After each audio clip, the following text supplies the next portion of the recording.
जय हिंद दोस्तों, आपके अपने YouTube चैनल में आपका स्वागत है। मैं दिलीप राठौर आपके लिए लेकर आया हूँ एक शानदार सेशन।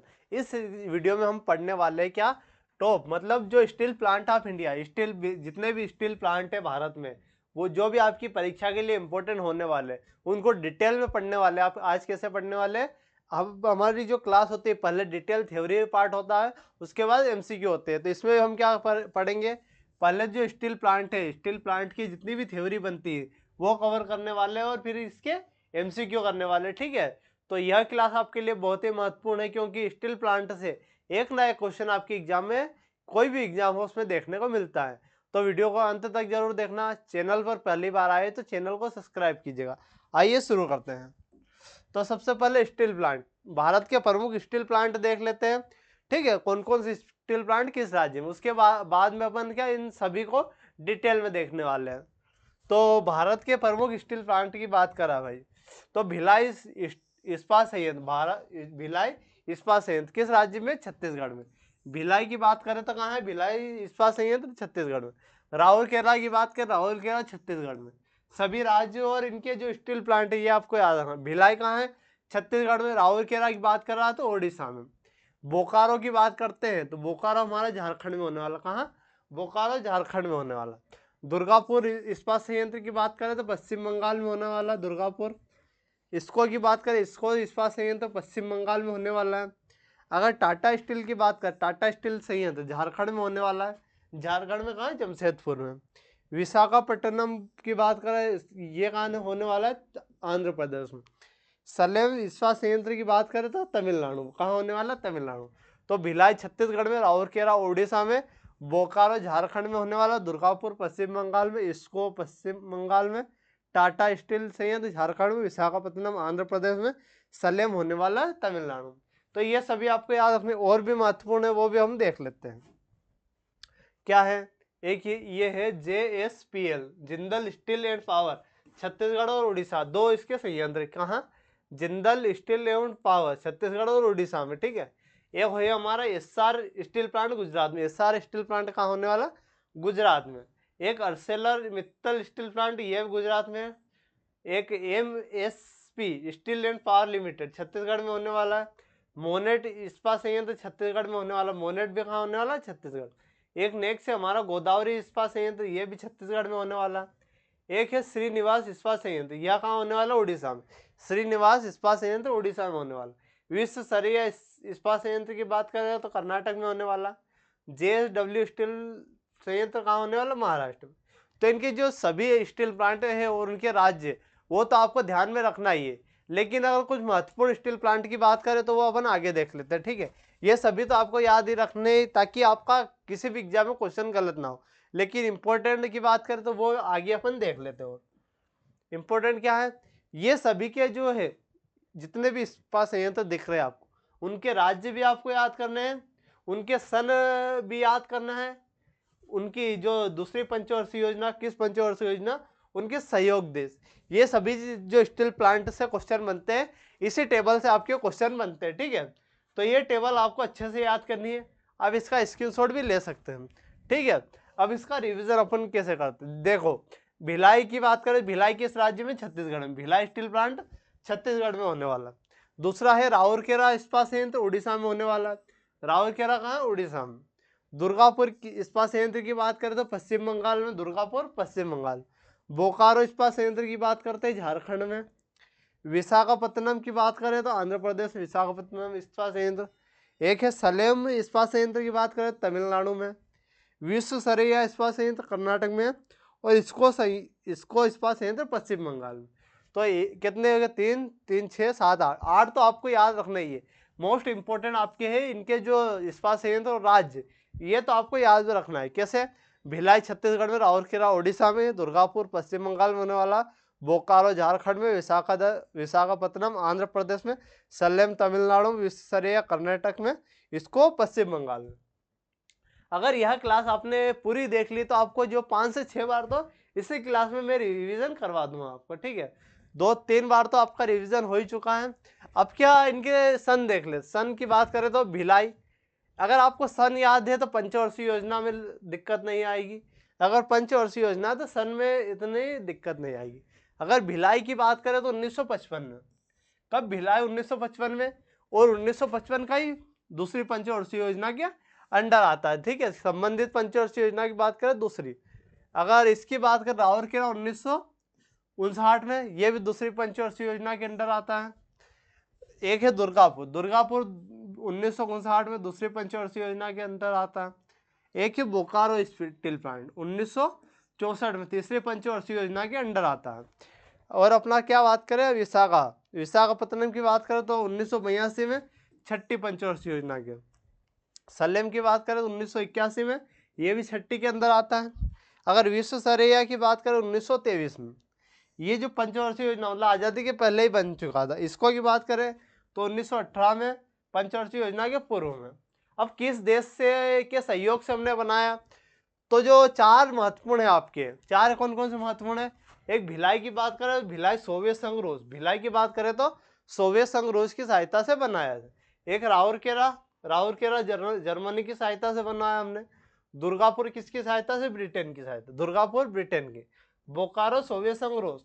तो ये सभी जो चार देश है इनके सहयोग से चार हमने बनाई है। तो आपको याद रखना है, बहुत बार इन्हीं चार क्वेश्चनों से क्वेश्चन बनते हैं, जैसे भिलाई सोवियत संघ रूस, राउरकेला जर्मनी के सहयोग से, दुर्गापुर की बात करें तो ब्रिटेन के सहयोग से, बोकारो की बात करें सोवियत संघ रूस से, ठीक है। तो ये सभी चीजें आपको याद रखनी है। इसके राज्य भी याद करने, सन भी याद करना, पंचवर्षीय योजना और सहयोगी देश भी, ठीक है। तो सभी चीजें आपको याद करनी है, मैंने आपको बता भी दी है। तो इसको अच्छे से पढ़ना, आपको स्क्रीनशॉट भी ले लिया होगा उम्मीद है। और इसके महत्वपूर्ण पॉइंट क्या है? जो दूसरी पंचवर्षीय योजना, डायरेक्ट क्वेश्चन यहाँ से बनता है कैसे कि दूसरी पंचवर्षीय योजना में कौन सा जुड़ा था? कौन सा? भिलाई जुड़ा था, राउरकेला और दुर्गापुर। हमसे पूछता है कि कौन सा नहीं जुड़ा था दूसरी पंचवर्षीय योजना में, कौन सा? हमें बोकारो दिया होता, तो बोकारो किस में जुड़ा था? तीसरी पंचवर्षीय योजना में बोकारो जुड़ा था, लेकिन दूसरी में भिलाई, राउरकेला, दुर्गापुर जुड़ा था, ठीक है। ये चीज क्लियर। अगर छठी पंचवर्षीय योजना की बात करते हैं तो 1980 से 85 विशाखापत्तनम और सलेम इस्पात संयंत्र स्थापित हुए थे छठी पंचवर्षीय योजना में। बाकी अगर कुछ संयंत्र की बात करें जैसे टाटा स्टील, इसको और विश्वेश्वरैया पंचवर्षीय योजना के पहले ही बन चुके थे, ठीक है। तो ये सभी चीजें आपको याद रखनी। अब देखते हैं अपन क्या सेल के बारे में। सेल बोले तो Steel authority of India limited, मतलब जो भी स्टील प्लांट किसके अंडर आते हैं, इसी के अंडर में आते हैं, यही देख रेख करता अपना। तो सेल का परिचय अपन देखते हैं। पूरा नाम की बात करें, full form Steel authority of India Limited. क्या? Steel authority of India Limited इसका फुल फॉर्म है। अगर भारतीय इस्पात प्राधिकरण लिमिटेड हिंदी में, ठीक है। क्या? भारतीय इस्पात प्राधिकरण लिमिटेड इसका हिंदी में नाम। अगर इसकी स्थापना की बात करें, डेट आपको याद रखनी, 24 जनवरी 1973। कब स्थापना हुई थी? 24 जनवरी 1973 में। मुख्यालय की बात करें तो नई दिल्ली में इसका मुख्यालय होने वाला है। स्वामित्व की बात करें तो भाई इसका मालिकाना हक किसके है? भारत सरकार इसका मालिक है। भारत सरकार की बात करें, पीएसयू पब्लिक सेक्टर अंडरटेकिंग। मंत्रालय किस मंत्रालय के अंदर आता है? तो इस्पात मंत्रालय भारत सरकार के अंदर आता है। इसका सीईओ और चेयरमैन आपके लिए इंपॉर्टेंट है, करंट अफेयर की दृष्टि से भी ये इंपॉर्टेंट होने वाला। कौन? सीईओ और चेयरमैन कौन होने वाले हैं? सेल के अमरेंदु प्रकाश। कौन होने वाले? अमरेंदु प्रकाश। तो आपका अमरेंदु प्रकाश, ठीक है। तो ये चीजें आपको, पूरा नाम क्या है? Steel authority of India limited. 24 जनवरी 1973 नई दिल्ली में मुख्यालय है, भारत सरकार के अंडर आता है। मंत्रालय की बात करें, इस्पात मंत्रालय। चेयरमैन कौन है? अमरेंदु प्रकाश। तो ये तो हमने क्या पढ़ लिया, इसका थ्योरी पार्ट कर लिया, ठीक है। और इसके अब एमसीक्यू करने वाले कुछ, अगर एमसीक्यू आपके फैक्ट बच गए तो वो हम एमसीक्यू में कवर करने वाले, ठीक है। तो पहला क्वेश्चन हम देखते हैं। तो पहला क्वेश्चन क्या है? भारत में सबसे पहला इस्पात संयंत्र कहाँ स्थापित किया गया था? तो ये हमने कवर नहीं किया कि भारत में पहला इस्पात संयंत्र कहाँ स्थापित किया गया था। तो यह स्थापित कहाँ किया गया था? जमशेदपुर में। जमशेदपुर में कौन सा? टाटा। जमशेदपुर की बात करें तो टाटा स्टील प्लांट कहाँ होने वाला है? जमशेदपुर में। इसकी स्थापना कब हुई थी? 1907 में। सबसे पुराना स्टील प्लांट भी कौन सा? यही होने वाला है। तो ये हमने कवर कर लिया। 1907 में कौन सा? टाटा स्टील प्लांट जमशेदपुर में स्थापना हुई थी, ठीक है। नेक्स्ट देखते हैं, भिलाई इस्पात संयंत्र की स्थापना किस देश के सहयोग से की? भिलाई की बात करा, भिलाई की स्थापना किस देश के सहयोग से करी? तो सोवियत संघ रूस से। कब? सोवियत संघ रूस के सहयोग से कौन से? भिलाई। भिलाई कहाँ होने वाला है? छत्तीसगढ़ में, और दूसरी पंचवर्षीय योजना के अंडर में इसको बनाया था। ठीक है, नेक्स्ट देखते हैं। भारत का सबसे बड़ा सरकारी इस्पात उत्पादक कौन सा? सरकारी इस्पात उत्पादक कौन सा है? तो भारत का सबसे बड़ा सरकारी की बात करें, सरकार में कौन सा होने वाला? SAIL, steel authority of India limited SAIL होने वाला। ठीक है, नेक्स्ट देखते हैं। राउरकेला स्टील संयंत्र किस पंचवर्षीय योजना के तहत स्थापित किया गया था? राउरकेला की बात करें तो दूसरी पंचवर्षीय योजना। दूसरी पंचवर्षीय योजना कौन कौन से? एक राउरकेला, एक भिलाई और एक दुर्गापुर, 3 संयंत्र स्थापित हुए थे। तीसरी में कौन सा आता? बोकारो। नेक्स्ट देखते हैं। बोकारो आ गया। बोकारो इस्पात संयंत्र किस देश के सहयोग से? बोकारो भी सोवियत संघ रूस। ठीक है, सोवियत संघ रूस। तो यह भी कहाँ होने वाला है? बोकारो कहाँ होने वाला आपका? बोकारो झारखंड में होने वाला। ठीक है, नेक्स्ट देखते हैं। विशाखापत्तनम इस्पात संयंत्र किस राज्य? विशाखापत्तनम इस्पात संयंत्र की बात कर रहा तो ये आंध्र प्रदेश में होने वाला। कहाँ? विशाखापत्तनम इस्पात संयंत्र की बात कर रहा है तो ये आंध्र प्रदेश में होने वाला। नेक्स्ट देखते हैं। नेक्स्ट क्या है? सलेम इस्पात संयंत्र। सलेम इस्पात संयंत्र हमने पढ़ा, ये कहाँ था?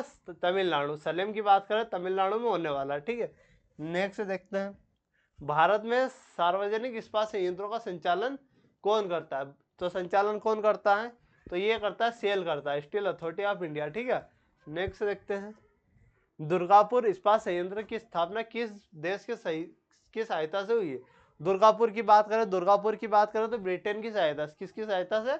ब्रिटेन की सहायता से जो दुर्गापुर स्थापना हुआ था। और दुर्गापुर कौन से पंचवर्षीय योजना में ऐड हुआ था? दूसरी पंचवर्षीय योजना में ऐड हुआ था। नेक्स्ट देखते हैं। विश्व स्तरीय इस्पात संयंत्र। विश्व स्तरीय की बात करें तो कर्नाटक में होने वाला। विश्व स्तरीय इस्पात संयंत्र कहाँ होने वाला? कर्नाटक में होने वाला। ठीक है, नेक्स्ट हमारा क्वेश्चन, सेल का मुख्यालय कहाँ है? सेल के बारे में अपन ने पूरी डिटेल में बात कर ली है। तो सेल का मुख्यालय नई दिल्ली में होने वाला। कब? नई दिल्ली में इसका मुख्यालय होने वाला। नेक्स्ट देखते हैं। बोकारो इस्पात संयंत्र किस राज्य में स्थित है? बोकारो की बात करें, अभी अपन ने बात करी झारखंड में। बोकारो कहाँ है? झारखंड में। सोवियत संघ रूस की सहायता से हमने बनाया। नेक्स्ट देखते हैं। भारत का पहला सार्वजनिक इस्पात संयंत्र। भारत का पहला सार्वजनिक इस्पात संयंत्र कौन सा होने वाला है? भिलाई होने वाला। कौन सा? भिलाई। और भिलाई इस्पात संयंत्र के बारे में एक महत्वपूर्ण बात आपको याद रखनी है कि जो रेलवे ट्रैक का निर्माण कौन सी इकाई करती है? तो भिलाई करती है। ठीक है, ये आपको याद रखना। नेक्स्ट देखते हैं। नेक्स्ट क्या? भारत का सबसे पुराना इस्पात संयंत्र कौन सा है? भारत का सबसे पुराने इस्पात संयंत्र की बात करें तो टाटा स्टील। मैंने अभी बताया कि सबसे पुराना कौन सा होना? टाटा स्टील जमशेदपुर में है। 1907 में बना था। कब? 1907 में बना था। ठीक है, नेक्स्ट देखते हैं। सेल का पूर्ण रूप क्या है? सेल का पूर्ण रूप हमें बताना है। तो Steel authority of India Limited. कौन? Steel authority of India limited SAIL का फुल फॉर्म होने वाला। ठीक है, नेक्स्ट देखते हैं। नेक्स्ट क्या? भारत सरकार द्वारा राष्ट्रीय इस्पात नीति कब शुरू हुई? तो राष्ट्रीय इस्पात नीति की बात करें तो 2017 में शुरू हुई। कब हुई थी? 2017 में शुरू हुई थी। तो ऑप्शन सी आपका करेक्ट होने वाला है। नेक्स्ट देखते हैं। सेल की स्थापना कब हुई? तो सेल की स्थापना की बात करें तो 1973 में। कब? 1973 में। अगर डेट की बात करें तो 24 जनवरी 1973। 24 जनवरी 1973 में आपकी सेल की स्थापना हुई थी।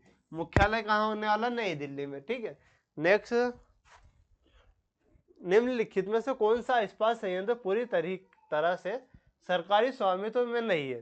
तो पूरी तरीके सरकारी स्वामित्व में भिलाई भी सरकारी, बोकारो भी, दुर्गापुर भी। लेकिन जो टाटा स्टील है ये पूरी तरीके से क्या? सरकारी नहीं, ये प्राइवेट भी नहीं है। ठीक है, प्राइवेट के अंडर में आता है टाटा। ठीक है, रतन टाटा महान, ठीक है, बिजनेसमैन बोल सकते हैं। भारत में स्टील सिटी किसे कहते हैं? तो स्टील सिटी की बात करें तो जमशेदपुर। आपको एक बात बताना चाहूंगा कि ये जमशेदपुर किसके नाम से पड़ा? तो जो जमशेदपुर टाटा है उन्होंने ही क्या? टाटा स्टील प्लांट की स्थापना कहाँ की थी? जमशेदपुर में। ठीक है, तो इसलिए इनका नाम क्या? जमशेदपुर रख दिया। नेक्स्ट देखते हैं। इसको इस्पात संयंत्र कहाँ स्थित है?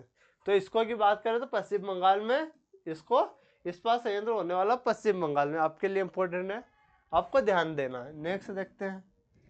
तो भारत सरकार में की कौन सी एजेंसी लौह अयस्क खनन का कार्य करती है? लौह अयस्क खनन मतलब लोहा है उसको कौन खनन करती है, कौन उसको खोदती है, माइनिंग कौन करती है, तो वो कौन से होने वाले, नेशनल माइनिंग डेवलपमेंट कॉरपोरेशन। कौन, NMDP, NMDC, National Mining Development Corporation. ठीक है, आपके लिए इंपॉर्टेंट होने वाला है। अब अपना कौन सा है, इस्पात। ये क्या है, इस्पात है भाई। इस्पात जो उत्पादन में भारत का विश्व में कौन सा स्थान है, भारत की बात करें तो कौन सा स्थान होने वाला, भारत का दूसरा होने वाला। पहला किस कौन सा है, पहले स्थान पर चीन होने वाला। नेक्स्ट देखते हैं, नेक्स्ट क्या है, किस भारतीय इस्पात संयंत्र को पहले हिंदुस्तान स्टील लिमिटेड कहा जाता था। किस है, हिंदुस्तान स्टील लिमिटेड किसे बोलते थे, तो जो अपना सेल है, सेल को क्या बोलते थे, हिंदुस्तान स्टील लिमिटेड बोलते थे। ठीक है, तो ये आपके लिए करेक्ट होने वाला है, सेल, ऑप्शन डी। नेक्स्ट देखते हैं, नेक्स्ट क्या, भारतीय रेलवे के लिए इस्पात उत्पादन मुख्य रूप से कौन सा संयंत्र करता है। भारतीय रेलवे की बात कर रहे हैं, जो ट्रैक है उसको कौन बनाता है, भिलाई बनाता है। अभी मैंने आपको बताया था कि जो भिलाई इस्पात संयंत्र रेलवे के लिए जो ट्रैक निर्माण का कार्य कौन करता है, भिलाई करता है। नेक्स्ट आपका क्वेश्चन है, निम्नलिखित में से कौन सा निजी इस्पात निर्माता, निजी की बात करें तो निजी कौन सा होने वाला है, सेल सरकारी है, भिलाई सरकारी, बोकारो सरकारी है। तो जो टाटा है ये प्राइवेट होने वाला। जमशेदपुर टाटा ने इसकी स्थापना करी थी 1907 में। कब करी थी, 1907 में। सबसे पुराना कौन सा होने वाला, यही होने वाला। ठीक है, तो दोस्तों यह क्लास आपको कैसी लगी, अगर क्लास अच्छी लगी तो अपने दोस्तों के साथ शेयर, वीडियो को लाइक और चैनल को सब्सक्राइब कीजिएगा। मिलते हैं अगले एक शानदार क्लास के साथ। जय हिंद, जय भारत।